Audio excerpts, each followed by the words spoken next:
Hello. Welcome to a reading from the Bible of Judges, chapter 16. One day, Samson went to Gaza, where he saw a prostitute. He went in to spend the night with her. The people of Gaza were told, "Samson is here." So they surrounded the place and lay in wait for him all night at the city gate.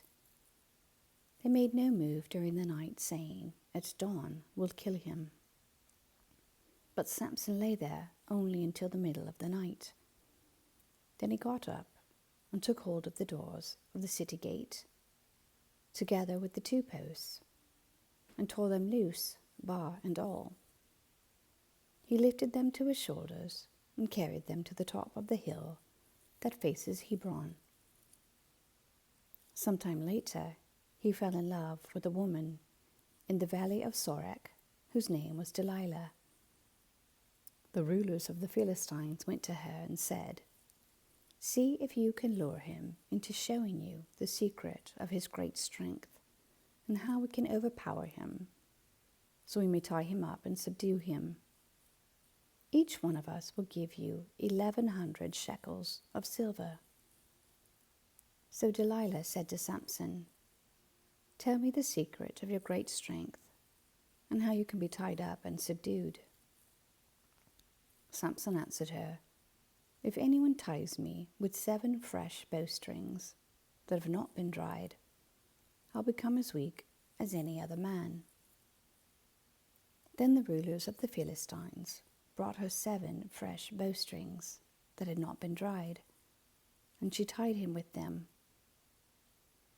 With men hidden in the room, she called to him, "Samson, the Philistines are upon you."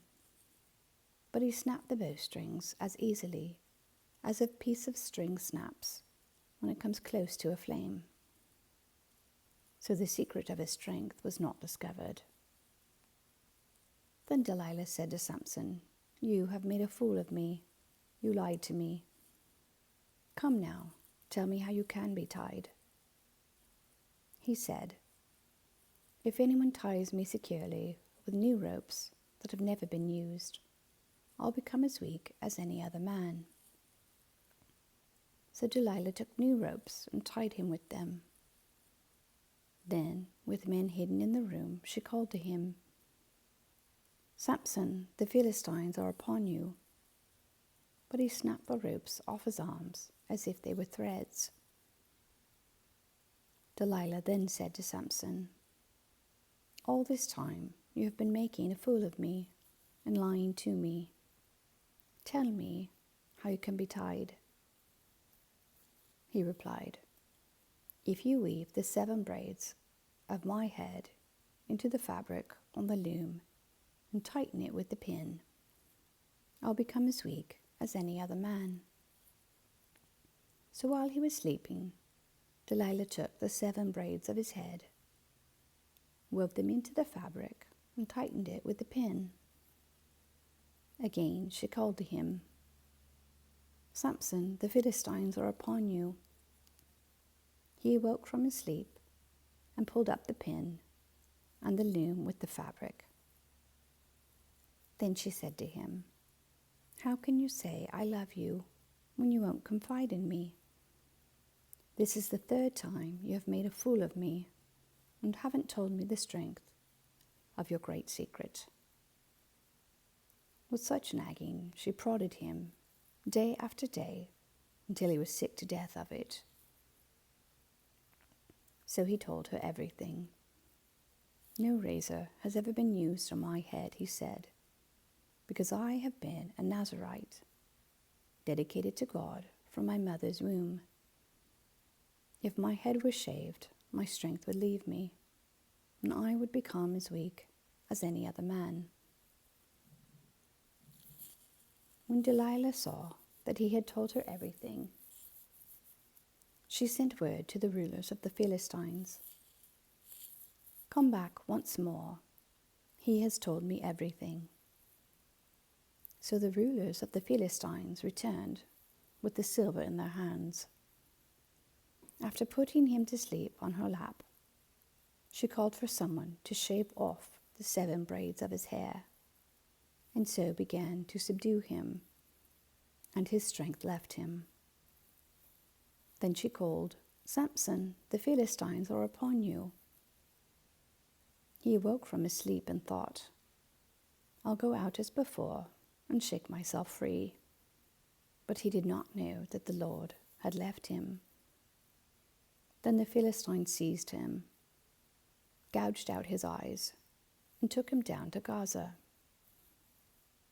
Binding him with bronze shackles, they set him to grinding grain in the prison. But the hair on his head began to grow again after it had been shaved. Now the rulers of the Philistines assembled to offer a great sacrifice to Dagon, their god, and to celebrate, saying, "Our God has delivered Samson, our enemy, into our hands." When the people saw him, they praised their God, saying, "Our God has delivered our enemy into our hands, the one who laid waste our land and multiplied our slain." While they were in high spirits, they shouted, "Bring out Samson to entertain us." So they called Samson out of the prison, and he performed for them. When they stood him among the pillars, Samson said to the servant who held his hand, "Put me where I can feel the pillars that support the temple, so that I may lean against them." Now the temple was crowded with men and women. All the rulers of the Philistines were there, and on the roof were about 3,000 men and women watching Samson perform. Then Samson prayed to the Lord, "Sovereign Lord, remember me. Please, God, strengthen me just once more, and let me, with one blow, get revenge on the Philistines for my 2 eyes." Then Samson reached toward the 2 central pillars on which the temple stood, bracing himself against them, his right hand on the one and his left hand on the other.